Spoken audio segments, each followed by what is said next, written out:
You've taken a wrong turn down Creep Street.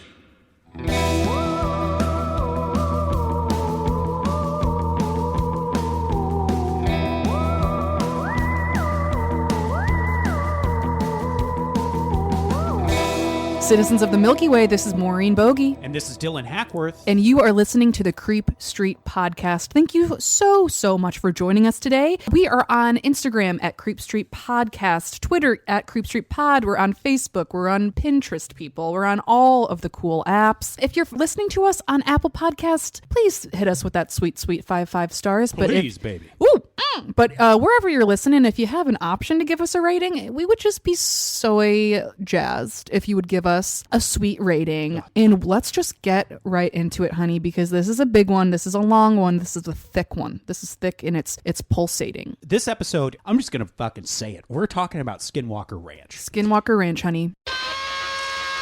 This is going to be our first multi-part show. There's just too much shit to put into one. Truly. And let me tell you, ladies and gentlemen, this has everything. Yes. It's got UFOs. It's got the paranormal, poltergeist shit. It's got Native American legends. It's got government cover-ups. Mm-hmm. It's got interdimensional travelers. It's got even like a touch of secret societies. This literally has everything. I mean, I would argue that it even has a touch of true crime. And a touch of true crime. I mean, absolutely. It's like this. I feel like our podcast was made for this. It was almost daunting to prepare for this because I was like, good God, how am I going to just lasso this and keep this all straight? But I had the help of an excellent source. Please read this book if you haven't. It's called Hunt for the Skinwalker. Science Confronts the Unexplained at a Remote Ranch in Utah by Dr. Colm A. Keller and George Knapp. I'm excited to talk about this one today because I know a fairly good amount about this. Like I've done some research. I have not read this book like you have, so I'm excited to kind of really get the details, get all of the bad and nasty stuff. So a little bit about the actual area. So Skinwalker Ranch is located in the Uinta Basin in the state of Utah.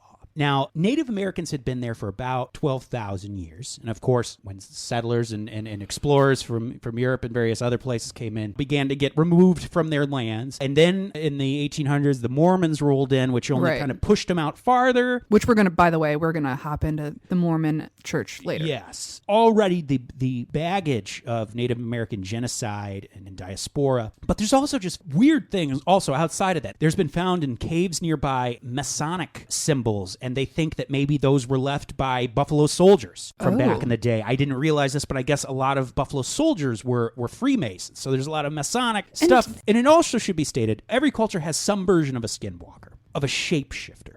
Obviously, for the sake of this show, we are going to go with the definition of skinwalker that is common in the native tribes that surround that area, particularly the Navajo. According to the Navajo and their tradition, skinwalkers are actually evil witches who take the form of animals.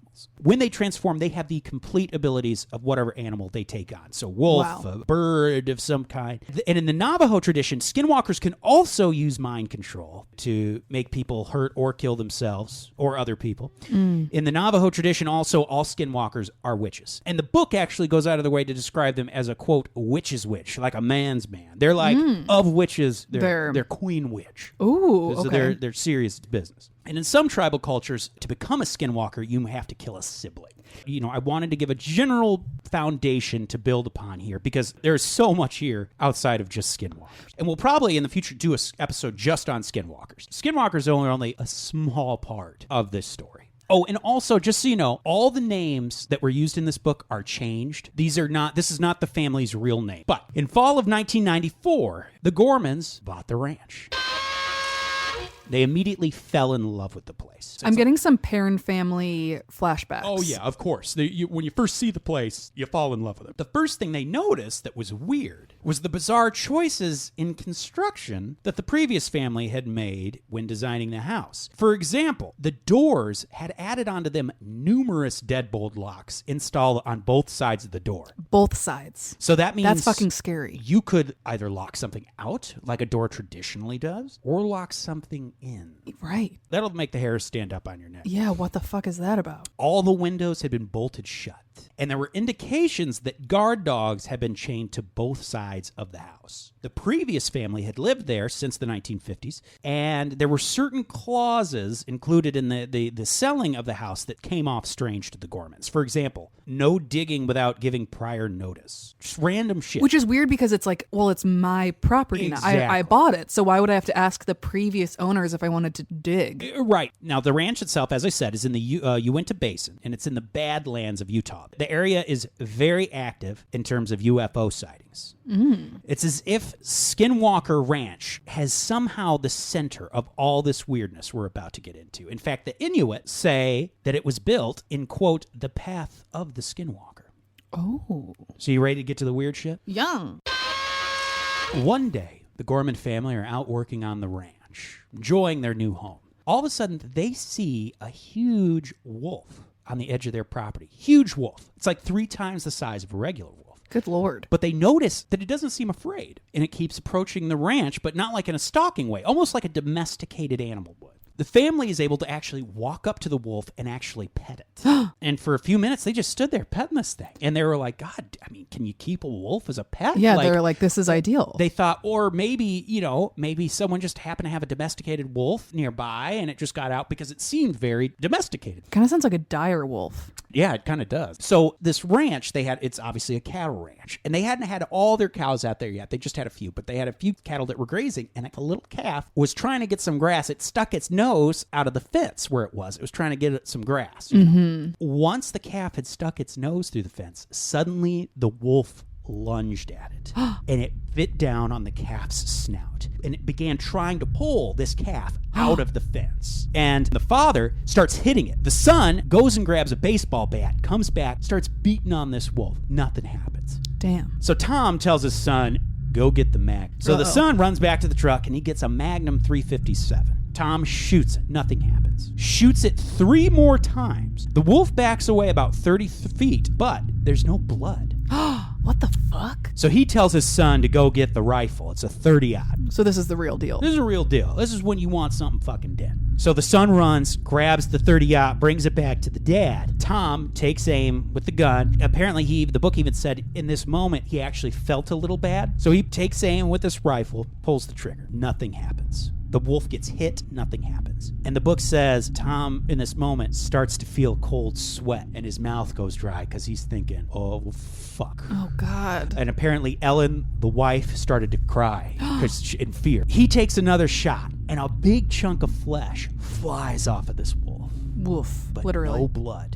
And the wolf seems fine. What the fuck is that? So the wolf takes off. The father and son, they go chasing after this wolf. Right. They chase it through the woods all the way to a river, and they're following these giant wolf tracks. But there's no sign of blood, but they can see the tracks, and they're following these fucking big-ass wolf tracks. All of a sudden, the tracks just stop. Nothing else. It's like if you were to follow in footprints in the snow, and all of a sudden in the middle of an open space, the prints just stop. Right, like that's impossible, basically. Like where could it have, did it just Exactly. disappear? So Tom tells his son, look, I know what happened, just happened, and I know it's weird, but let's just fucking forget about it. Because they had just moved in from New Mexico, and they were determined to stay.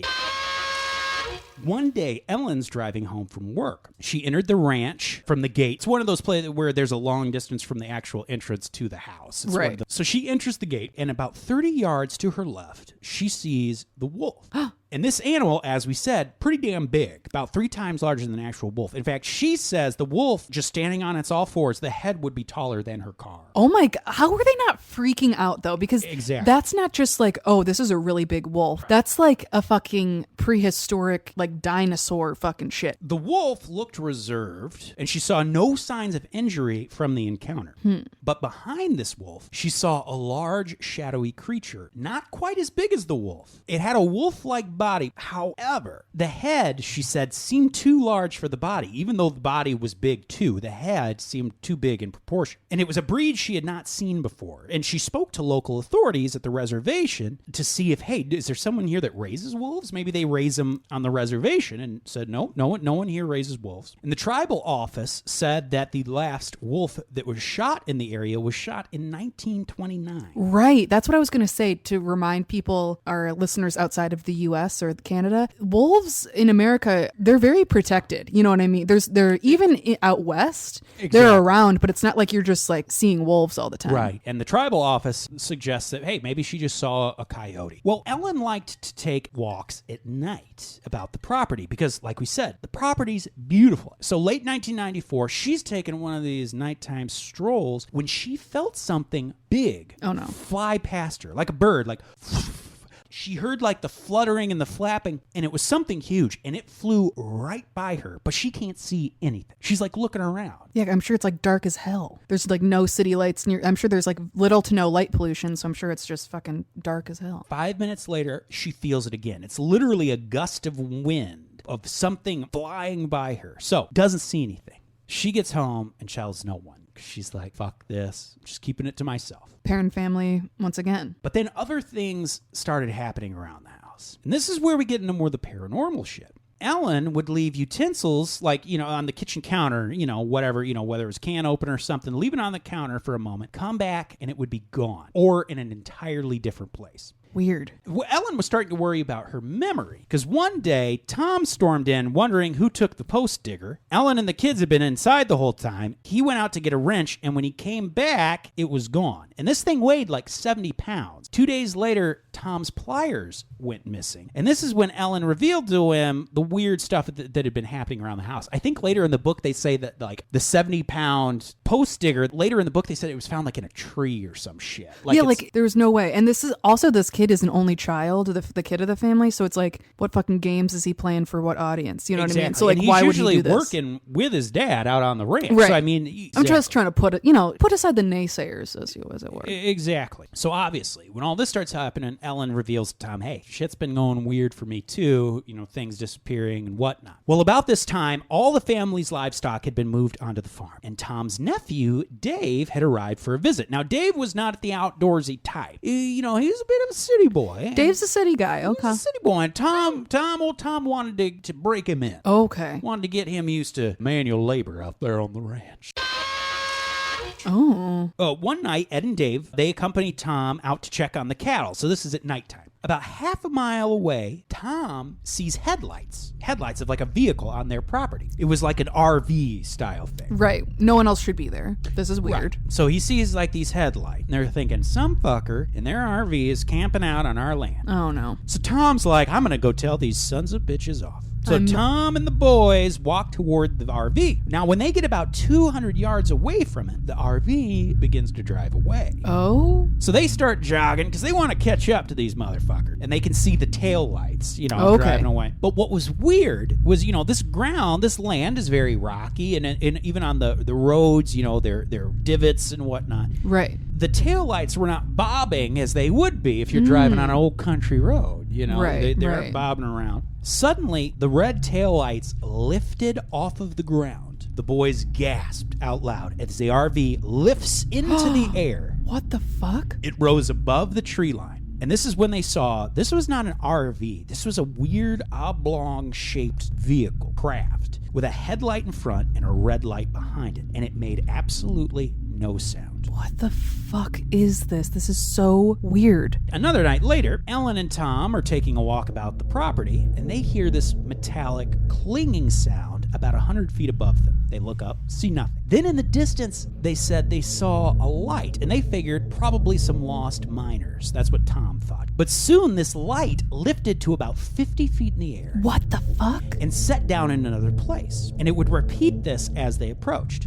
And they could hear, again, this metallic sound. Sometimes it was above them, sometimes behind them, and they'd look, nothing. And when they looked back, after hearing a noise behind them, the light was gone. The area itself, just the general area, is known for having this relationship with maybe skinwalkers, Yes. witches, things like that. Right. And as we said, this is everything. This is ghosts. This is Right. alien. I mean, this is everything. So it's that they were started, so it's that area generally is like that. Right. Then their land specifically seems like it might be cursed in some way. Right. There's this huge ass wolf that seems, I mean, this is not just a wolf, clearly. I mean, it's huge. Things are being lost and moving. Invisible things fucking flying around Ellen. And then there's also this like flying craft. Oh. I mean, like, and this is just the fucking beginning. Well, needless to say, Tom had taken to staying out on the land at night to see if he could catch the intruder. Now he's losing sleep because he's staying up. He's like, I'm going to get these motherfuckers. But no matter what happened, he could never get close enough. Tom would see something like an aircraft or an orb. One night, Tom saw an aircraft about 20 feet off the ground. And Tom said it reminded him of a smaller version of an F-117 Stealth B-20. But this was hovering above the ground, making no sound.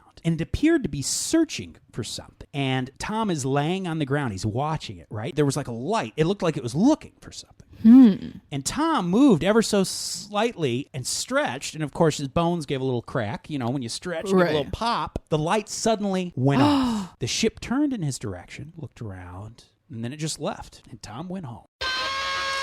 Weeks later, Ellen is driving home from work one day, and this is about 6 p.m. And the kids are staying with some friends. Tom was gone, and she was not looking forward to being alone, of course, at the ranch. So she got out and closed the property gate behind her, and she got back in her car. And that's when she noticed a shadow was like right above the car. So she starts driving. She looks up and sees a triangular craft hovering above her car, making the same pace as her car as she's driving up the driveway. What the fuck? She said there were red, green, yellow, and blue lights all around her. When she got to the house, it just took off. Naturally, she's fucking scared, right? She calls Tom at his hotel. He calms her down. Later that night, she made herself some dinner. She looked out of the window towards the west, and she sees the RV. This RV they had been seeing. So it's not not an RV, but what they call an RV. Right. For the sake of this, we'll just call it RV. But the RV-like thing. This is wild.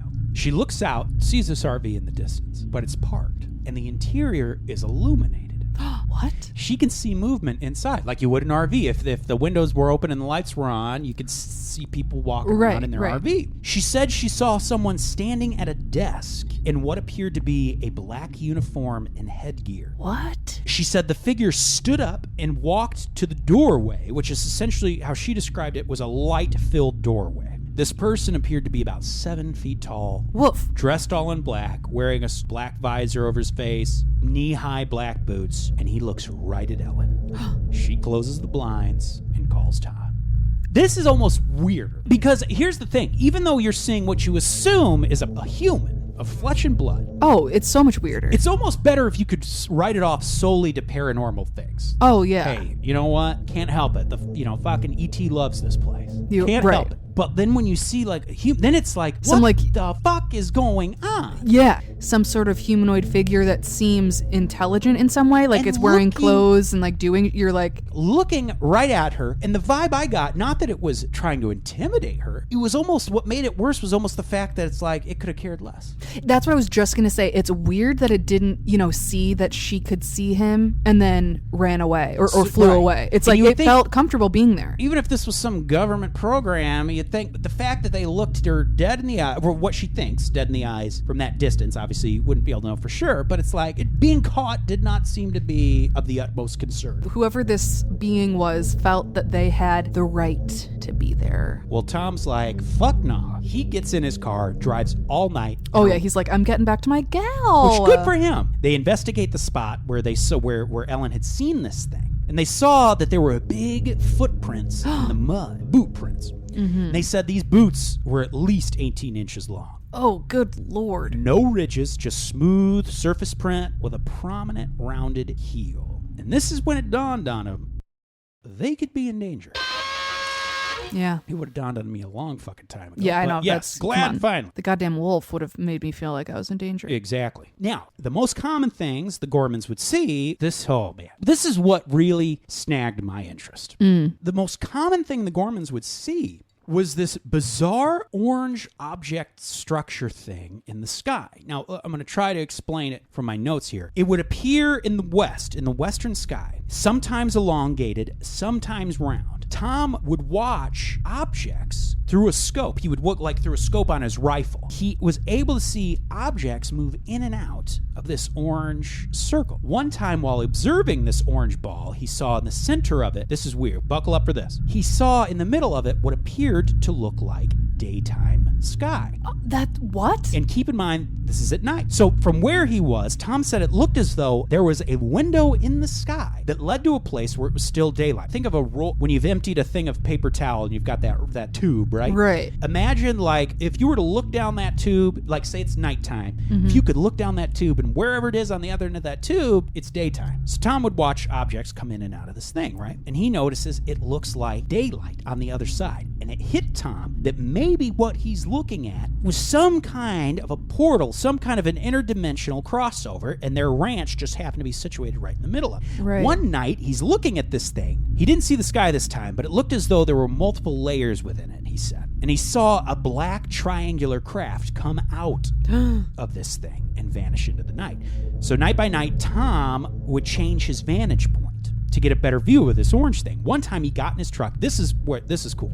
He got in his truck and he drove down the road that went alongside where this thing would be. The farther he got to the side of it, the harder it was to see until eventually he couldn't see it. So the best way I can describe it, maybe this is a horrible way, is think about when you finished a roll of paper towel and you've got that tube. You can look down it. Imagine looking down that tube and you can see, say it's nighttime where you are, you look down it and it's daytime. Whether it's daytime where you are or daytime somewhere else, you don't know. But when you look at see it from the side, this tube, imagine it would blend into your environment. You could only actually see it if you were directly in shot of the opening. Like it almost sounds like it's two-dimensional. That's a great point. It's like a weird 2.5D thing. It should be 3-dimensional, but it has all the hallmarks of something 2-dimensional, right? But then apparently some 3-dimensional objects come out of it. Out of this thing, right. Weird. The ranch home was really the only place where you had the perfect vantage point to actually see down this thing, down this tunnel, this sky tunnel. So winter of 94, 95, one night, one of Tom's breeding cows disappeared. And just so everyone knows, we're going to get into some cattle mutilation here. It's not pleasant, just a little foresight. Hope you're not eating steak. He looks everywhere. Finally, he finds some tracks. As he follows the tracks, he can tell the cow had started to run, which is unlike cows, apparently, in a snowstorm. The tracks became manic, as if the cow was on the run and like trying to lose whatever was chasing it. Now, what was weird was that these cow tracks were the only tracks in the snow. Right. What was it running from? Something not, yeah, that's weird. Finally, the tracks just stop. In the middle of a clearing, no other tracks. It's as if the cow was plucked up into the sky. Yeah. The cow's not there. The tracks just stop. It's as if something like one of those claw machines where you put it in and you drop, it's one of those things. 4 other animals would go missing by spring. So, on a rainy day in April 1995, Tom's son was chasing a calf that had gotten loose. While he was chasing this calf, he saw another cow that had gotten caught in this like embankment that was there. It was rainy that day, so it was very muddy, slippery. It wasn't uncommon. Cows, sometimes they can't get back up a hill because it's too slick. So he's like, okay, well, I'll go get this little calf. I'll come back, save this cow. So it takes about 20 minutes. He's finally able to get that little calf, get it back to where it needs to go. All in all, about 20 minutes. When he returns, the cow is dead. What? Here's a description of the corpse. The cow's asshole had seemingly been cored by a 6-inch diameter circle, and its innards had been sucked out. There was no blood. It was like someone, like how you'd take a corkscrew, pull out a cork. Like an apple core or someone something. cored this poor cow's asshole. What All the its innards fuck? removed. Not a drop of fucking blood. I mean, this is like surgical. Surgical. And it happened within 20 minutes. And there's no blood. That is so fucking scary and weird. So weird. So Tom, obviously the son tells Tom. Tom doesn't want to tell Ellen. Because on top of all these animal disappearances, Ellen's been experiencing all this poltergeist-like shit. At home. And she felt like she was constantly being watched. And that's something you'll talk about when investigators start to come in. They talk about this feeling of being watched. So Tom and his son are getting it out on the field. Right. Mama Bear's at home being plagued by shit. Like so it's happening everywhere. There's you can't no escape it. There's no place they can go on their property to get a fucking break from this shit. They can't just pick up and move and find some other ranch, Exactly. So 3 months pass. Tom finds another mutilated cow. Tom became on alert the night before when he saw strange lights zipping above his cattle the night before. Once again, the cow's ass had been cored and its innards removed. No blood. The actual hell. One of the ears had been removed, and there was a small pool of like a brown liquid by the cow's head, and it appeared to be evaporated. So Tom touched it, and he said it was cold to the touch, and it had almost like a gel-like substance. Okay. And when he smelled it, he said it had like an odd chemical smell. Not blood. It didn't smell like metallic-y. Right. It was a brown gel-like substance that had a chemical-like smell, and he noticed it was evaporating pretty rapidly. Another thing, throwback to fucking Higgins. David Huggins. All that fast evaporating juice.